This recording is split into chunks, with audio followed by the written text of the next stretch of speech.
Dave, Thursday night, Buffalo is at Houston. Nah.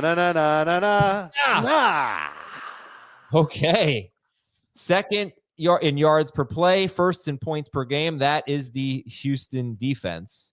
Buffalo's offense, pretty darn good itself. So, Jamie, can the Buffalo offense put up points, have a big game against the Texans on the road? I think they're going to get shut out. It's a bad day for the Bills. Yes, they're going to put up points. It's just you got to dial back expectations. This defense is fantastic. So Josh Allen, I think, is like QB6 for me. You're still starting him. I don't think anybody's going to get cute and bench him, but this is a really tough spot. He's going to have to be Superman again. He's certainly capable of that. James Cook's going to have a little bit of a tough time. I think their run defense is a little bit worse than their pass defense, so hopefully he has some success there, and they use him in the passing game like we saw last week. And then it's Khalil Shakir this is a terrible week. I don't know about you guys, what you did your rankings. Like it was tough to get 150 players into the flex rankings this week. It's just with the 4 teams on a bye and the injuries. So Shakir is still a number 3 receiver. Congratulations to him, by the way. Just became, I don't know if a first-time father, but he just had a baby this week. Ooh. But Shakir did? Shakir did, yeah. Nice. I don't want to trust Terrell Shavers. I don't want to trust Dawson Knox. It's really just the 3 Buffalo players that, for the most part, I think people have been starting to some degree. And so Cook, Allen must start guys. Shakir is a maybe start. We have a fantastic rankings dispute that I don't want to take part in. But Jamie and I both have Stafford ranked ahead of Allen this week, and Dave has Allen as QB1. Dave, let's drop him a little bit. Why? I made the playoffs. Scott just texted me back. Because he's placed in Houston. They're amazing. Yeah, that's great. He's amazing himself. Jamie just literally referred to him as Superman. He's going to have to do that to compete and win this game. He's probably going to be responsible for every touchdown the Bills have. The Texans haven't really faced that many tough quarterbacks. Matthew Stafford, 15.6 fantasy points in week 1. We had a 109.1 passer rating. Baker Mayfield, 23.9 in week 2. Mm-hmm. After that, it's Lawrence, Cam Ward, Cooper Rush. Sam Darnold had a bad game, 10.6 fantasy points. Mac Jones scored 20. Bo Nix, 20.5. Trevor Lawrence again. Cam Ward again. We're wasting time talking about start or sit Josh Allen. All right, fair enough. So Heath and Jamie have Allen 5th or 6th. I mean, are you guys going to start Brissett over Josh Allen? No. Okay. I would start Stafford and Goff over him this week. Goff's interesting. And Drake May. Yeah. And Drake May. Drake May is a close one. He's 2 for me this week. Okay. James Cook. Is it the same kind of discussion? Are there any concerns here about James Cook? Slight. I mean, again, you're most likely starting him and should be, but this is just a tough spot. Yeah. Even Christian McCaffrey scored 9.8 fantasy points against Houston. Travis Etienne 1 time, Derrick Henry, Ken Walker, J.K. Dobbins, Christian McCaffrey, all of them scored fewer than 12 PPR fantasy points against the Texans. That doesn't mean no running backs have been good against the Texans. So you're not going to start Travion Henderson over James Cook or anything like that, are you? Oh, no. No. But the only one I think that would be out of, I don't want to say even left field just because he's been playing, is Rico Dowdle. That's fair. That's a guy I probably have ranked too high as Cook. All right. Well, he's top 8 for everybody, I believe. And then, Shakir is Shakir.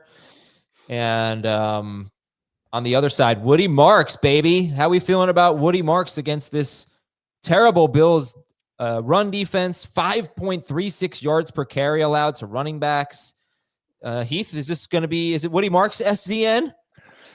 I am not quite there yet. I think you're very excited about his potential upside if he's your RB2, but you can't have a lot of certainty with how inefficient he's been as a rusher and how ineffective this Texans offensive line is. Anybody optimistic about Woody Marks? You have to be optimistic. I mean, the 3rd string running back for Tampa Bay, if you want to, whatever category you want to put him in, just went for a monster day against them. Granted, different offense and different player, but this is the time that they should lean on him and use him. You have a backup quarterback. You're 6-point underdogs at home. You've just seen every team run on this Bills defense. Why would you not try and lean on your most explosive running back and see if he can maybe carry you to an upset? So I don't know. I don't think he's not a slam dunk, but he's number 2 running back for this week, especially. I think they're going to try. We've seen it from them earlier this year when they've gone into a game against a defense that's been terrible against the run, very low rush EPA allowed. Like they get the memo. And so I'm sure they're going to get the memo, and I'm sure they're going to try and run the ball with Woody Marks. But I think Heath really said it best. The efficiency isn't good. The offensive line isn't good. It's a leap of faith to trust Woody Marks. That being said, he's my RB20 because he's in that same boat of running backs that you don't really want to trust. You're not sure what you're going to get from Judkins, Kenneth Walker, David Montgomery, even though he's got a good matchup, Kareem Hunt. Like, he's ahead of those guys for me. Yeah, I'd start him over Judkins and Brees Hall, for example, this week. I made the call on Hall over Marks this morning. How about Khalil Shakir in PPR or Woody Marks? Marks. I think I have Marks higher. I probably need to move Shakir down a little bit. I'll still go Shakir in full PPR. And the nice thing about Shakir is that he'll play in the slot. He gets a lot of short area targets, so the coverage that he'll see won't be the top corners that the Texans have, or at least Texans usually don't move Sting or Lassiter into the slot very much. It's Woody Marks, or we got a question in the chat. Half PPR, Woody Marks or Kenneth Gainwell if there's no Jalen Warren? Gainwell all the way. I just think Warren's going to play. But we probably won't know that on Thursday, so I think you'll have to start Woody. Right. Marks or Tyrone Tracy Jr. at Detroit? That's easy. Marks. Right? Marks. Yeah.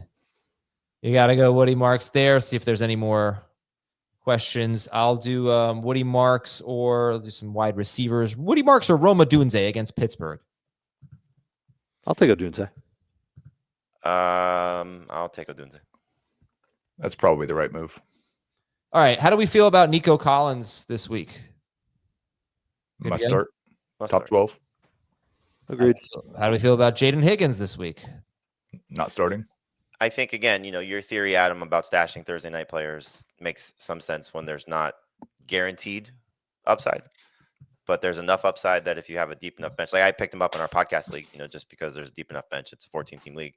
So if he does do something in the game against Buffalo, like, you're going to be thrilled about it. But clearly he's been starting to show the momentum you like to see from a rookie wide receiver. 7+ targets in 3 of his last 4, productive in 2 of those games, and been with 2 different quarterbacks. So we'll see what happens when CJ Stroud's back. But clearly the phasing out of Christian Kirk and the uptick in production from Jaden Higgins coinciding at the same time, I don't think is that much of a coincidence that they're trying to get their young, more explosive player going.